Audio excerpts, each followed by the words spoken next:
출애굽기 40장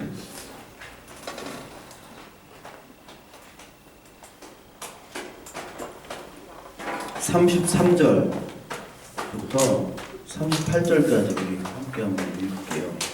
33절부터 40장 33절부터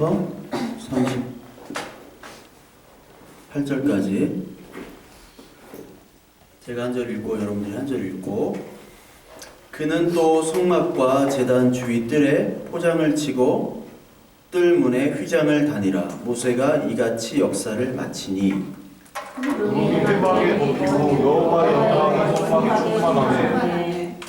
모세가 회막에 들어갈 수 없었으니 이는 구름이 회막에 덮이고 여호와의 영광이 성막에 충만함이었으며, 구름이 성막에서 떠올 때에는 이스라엘 자손이 그 모든 행진하는 길에 앞으로 나아갔고, 구름이 떠오르지 않을 때에는 떠오르는 날까지 나아가지 아니하였으며, 낮에는 여호와의 구름이 성막에 있고 밤에는 불이 그 구름 가운데 있음을 이스라엘의 온 족속이 그 모든 행진에서 그들의 눈으로 보았더라. 오늘은 그 제사 성막과 우리가 왜 죄에 대해서 좀 얘기를 할 것 같아요. 오늘 이 출애굽기 40장 보면요, 33절에 모세가 이같이 역사를 마치니 라는 말이 있습니다. 역사를 마친다는 것은 일을 끝냈다는 거죠. 무슨 일을 끝냈냐면 성전을 이제 다 지었다는 얘기죠. 성전을 다 짓고, 성막이죠. 여기 성막을 짓고, 이제 34절부터 보니까 35절에 특히 보면 모세가 회막에 들어갈 수 없었으니 이는 구름이 회막 위에 덮이고 여호와 영광이 성막에 충만함이었다. 그러니까 성막이 완성이 된 후에 여호와의 영광이 이렇게 덮였다고 얘기를 해요. 덮였다. 그러면서 이 성막이 이렇게 지어지는데, 출애굽기부터 이제 계속해서 출애굽기 그 20장부터는 이제 성막 얘기가 쭉 나오면서 레위기가 제사 얘기가 나오잖아요. 제사. 그러면서 이제 성막과 제사는 떼야 뗄 수 없는 관계죠. 그 제사가 있으려면 성막이 있어야 되고, 성막은 제사를 위해서 지어졌으니까. 그러니까 출애굽에서 이제 제사를 지내기 위해서 성막, 물론 제사가 하나님의 임재고 하나님과 우리의 관계를 씻는 부분이니까 그때 하나님의 영광이 임했다라고 여기 나오죠. 우리 저기 성유사님, 강사님도 이제 거기 성막이 있잖아요. 골든힐에. 우리 한번 가봐도 되죠, 성막. 예. 성막을 딱 이렇게 지으셨는데 하나님 영광이 임하던가요? 여기 나왔던 것처럼. 예. 성막이 실제로 있습니다. 예. 우리 다음 주에 한번 가면 성막이 과연 뭔가 한번 보려고 그래요.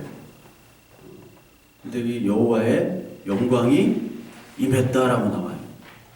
근데 이게 왜 지금 성막을 졌냐? 제사잖아요, 제사가 있습니다. 자, 우리 흔히 제사할 때, 우리 주영이는 성경의 제사는 몰라도 집에서 제사 드려요? 네. 이 제사를 왜 드리는 것 같아요? 추석이나 설날, 명절 때, 또 기일 때, 제사. 형식상 지금 드리죠. 그리고 이 제사를 드리는 거는 조상님 덕을 보려고. 안 드리면 조상님이 노한다. 그런 어떤 개념이 있죠.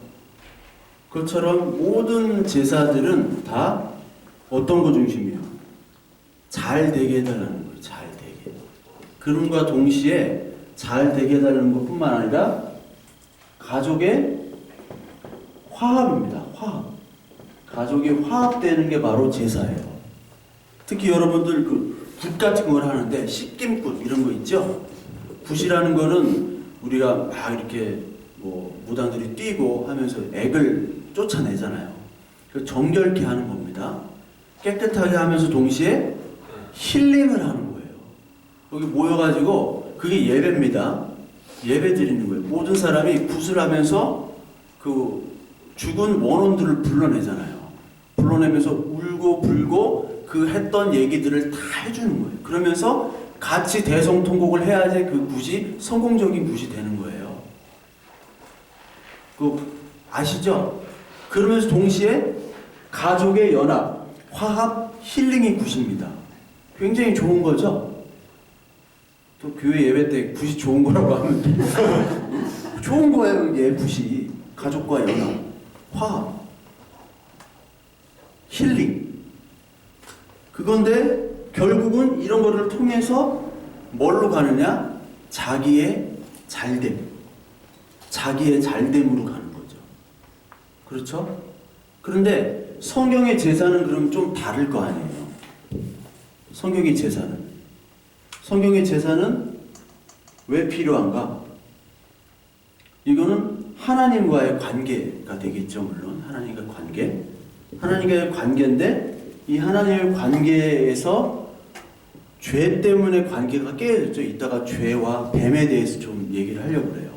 관계가 깨어졌다라고 우리는 이렇게 막연하게 얘기를 하죠. 막연하게 얘기를 하는데 이 제사에 꼭 필요한 것이 뭐냐면 성경에서는 늘 피를 얘기해요. 피. 우리 예수님의 보혈 그 피로 씻었네. 피 얘기하잖아요. 근데 도대체 우리 청년들한테 물어보면 도대체 그게 무슨 말인가? 예수님의 보혈이 뭐고 피가 무엇인지를 모르고 사실 다 찬양을 해요. 다른 제사도 피가 필요합니다. 인신 제사도 옛날에 드렸잖아요. 아스텍 문명 같은 데 보면은 그 심장을 꺼내잖아요. 영화 아포칼립토 같은 데 보면 그 심장을 꺼낸다고요. 근데 심장을 자기가 태양신에게 바쳐질 제물로 되기 위해서 자기를 막 바친다고 하는 사람들이 줄을 섰어요. 인신 제사, 피를 보는 거거든요. 마찬가지예요. 성경에도 피를 봅니다. 피를 보고 성찬식 때는 그게 피와 예수님의 살을 먹는다고 그러죠. 그래서 포도주와 그 빵 떡을 먹잖아요. 그래서 초대교회 때는 이 기독교인들이 인신 제사를 드린다라는 오해를 샀을 정도로, 즉 피가 가장 중요합니다. 그게 히브리서 9장에 나와요.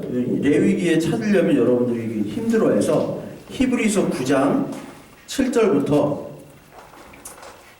한번 볼게요. 히브리서 9장 7절을 보면요. 제사장들이 항상 첫 장막에 들어가 섬기는 예식을 행하고 오직 둘째 장막은 대제사장이 홀로 1년에 한 번 들어가 자기와 백성의 허물을 위하여 드리는 피 없이는 아니하나니. 제사장들이 성막에 들어가가지고 대제사장이 1년에 한 번 그 7번째 달에 들어가서 피를 지성소 안에, 성소와 지성소가 있는데 여러분 뭐 모르실 거예요. 잘 모르시는 분은 통 모르고 아는 분은 너무 잘 아시고 거기에 들어가서 피를 막 갖다 붓는 거예요. 피를 그 피로 막 범벅이 되는 거예요.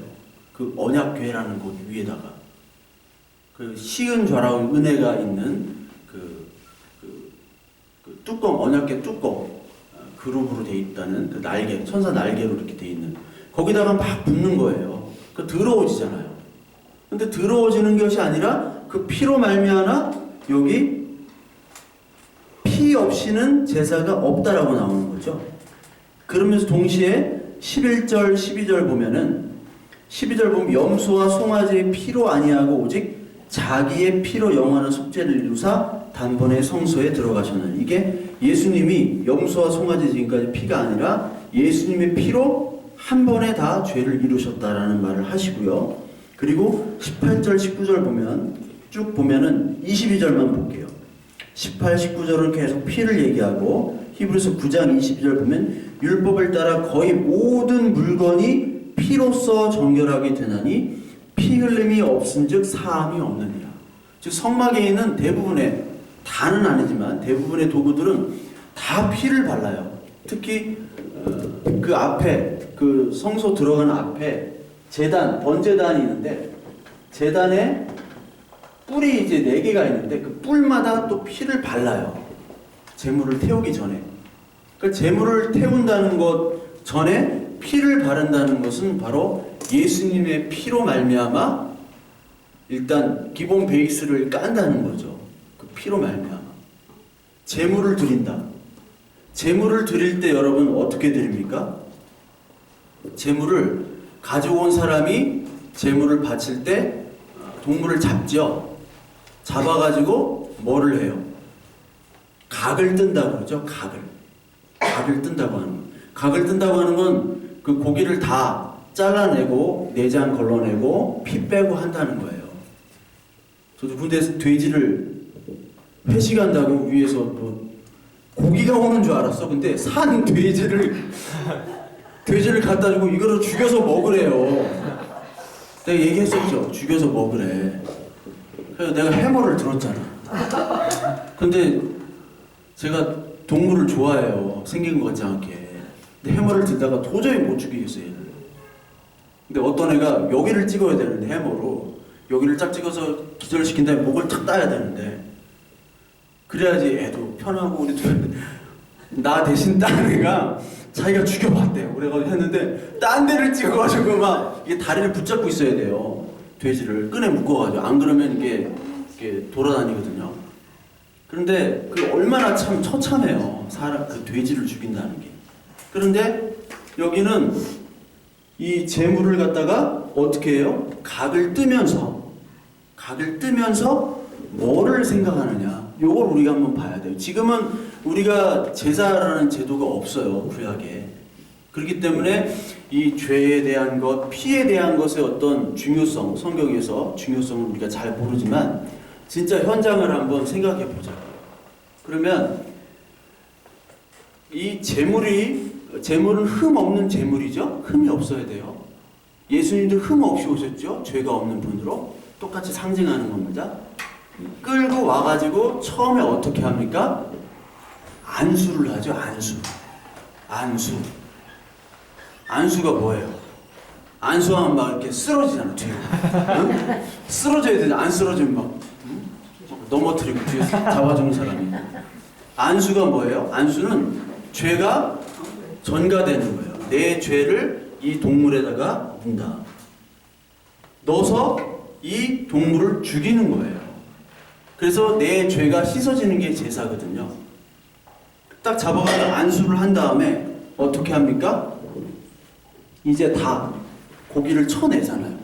쳐내면서 그 피를 보면서 그 잔인성, 그 처참함을 통해서 이 내 죄가 얼마나 심각한 것인가를 치면서 생각하고 보는 거예요. 그게 하는 겁니다. 계속 치는 게. 그러니까 그 제물을 끌고 온 사람이 다 치고 그거를 갖다가 제사장이들이 불에다 굽는 거예요. 그걸 먹으면 좋겠는데 하나님 그걸 다 태워서 없애라는 게 번제거든요. 즉 얼마나 죄가 심각한지를 죄가 그 제물을 그 제단에 가지고 온 사람이나 제사장이나 하면서 보는 거예요. 즉 이건 뭐냐면 자아가 어떻게 되는 거예요?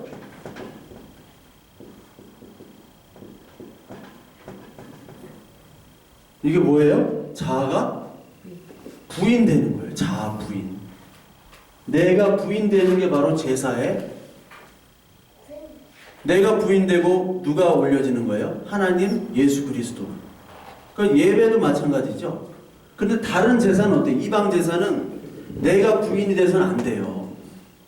결국은 내가 잘 되는 쪽으로 가는 게 모든 이방 제사예요. 여기서 달라지는 거죠. 똑같이 이방 제사도 피도 보죠. 제물도 있죠. 다 똑같아요.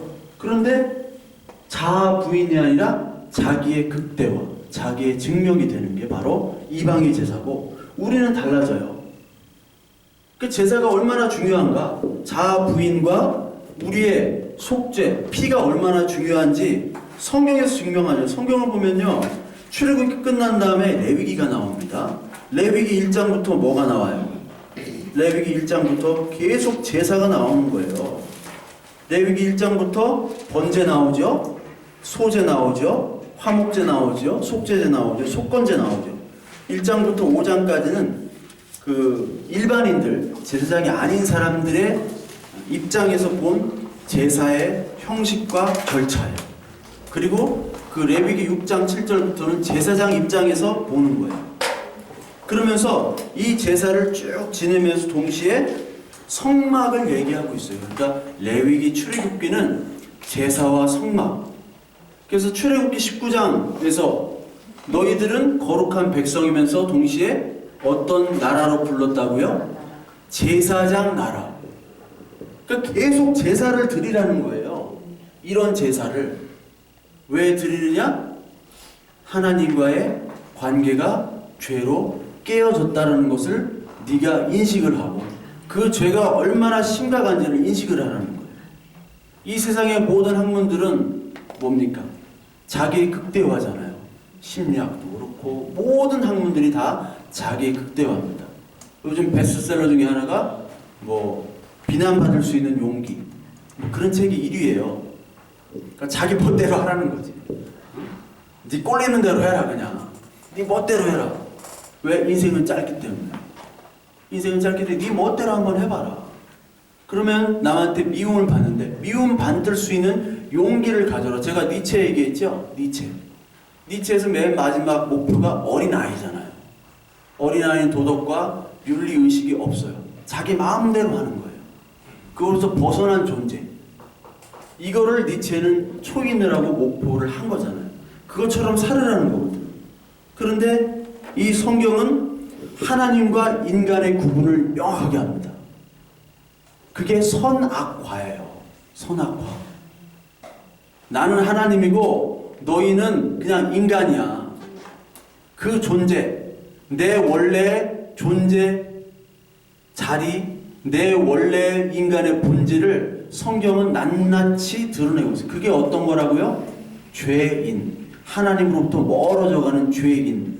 이거를 고백하느냐 고백하지 않느냐에 따라서 신앙인이냐 신앙인이 아니냐라고 판단할 수 있는 거예요. 신앙인이 아닌 사람은 예배를 다 드리고 찬양하고 다 하지만 죄인이라고 고백을 안 해요. 죄인은 하나님의 은혜가 필요가 없는 사람입니다. 아니, 죄인이 아닌 사람은. 그러니까 제사도 필요 없고 이게 죄 때문에 나온 거잖아요. 제사도 필요 없고 뭐 고백도 필요 없고 피도 필요 없는데 무슨 예수님이 필요해요. 이게 다 예수님인데. 그러니까 제사는 성막을 가지고 성전에서 지금 시행되고 또 성막과 제사는 죄 때문에 지금 나오는 거거든요.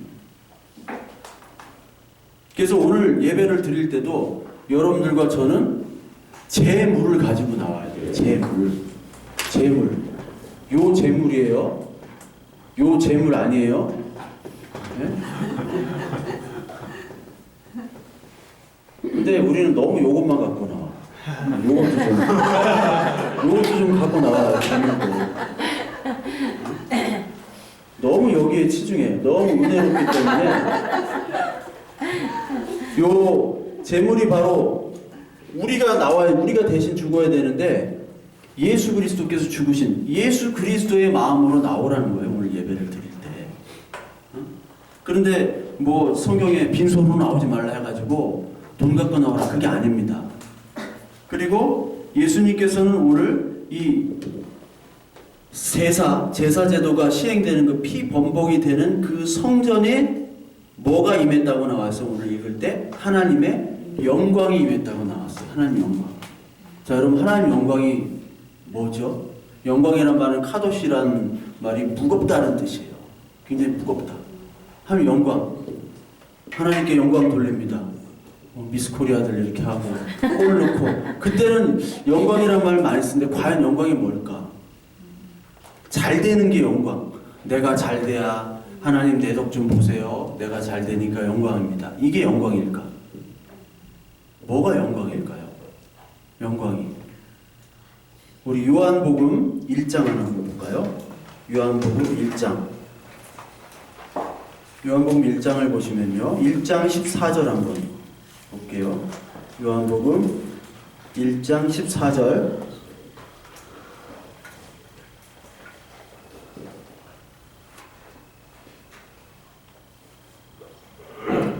14절 읽습니다. 말씀이 육신이 되어 우리 가운데 거하심에 우리가 그의 영광을 보니 아버지의 독생자의 영광이요 은혜와 진리가 충만하더라. 자, 말씀이 육신이 됐다. 이게 누구 얘기예요? 예수 그리스도 얘기죠. 육신이 되어 우리 가운데 거했대요. 그래서 하나님 그의 영광을 보니 아버지의 독생자의 영광이요 은혜와 진리가 충만하더라. 즉 영광이란 뜻은 바로 그리스도에게만 쓰이는 겁니다. 즉 영광이 내가 잘 됐으니까 하나님께 모든 감사와 영광을 하나님께 드립니다. 그게 영광이 아니라 영광은 오로지 하나님에게만 쓰는 거예요. 영광이란 말 여기 보면 또 진리와 은혜와 진리가 충만하다고 나오죠. 은혜와 진리, 우리가 은혜는 있지만 우리가 진리예요? 아니잖아요. 우리는 어떻게 하든지 하나님의 은혜를 끌어당겨가지고 이 땅에서 미리 대출을 받아가지고 쓰고 어떻게든 쓰고 그냥 치려고 먹튀 있죠. 야구선수 FA 하면은 바로 FA 한 다음 수천만 불 이렇게 땡겨 먹고 그냥 성적 안 좋아지고 그렇게 살려고 하는 게 우리의 목표잖아요. 사실은 우리 마음속에 진리도 없고 하나님의 은혜도 그 은혜가 아니에요. 단지 영광은 뭐냐면 예수 그리스도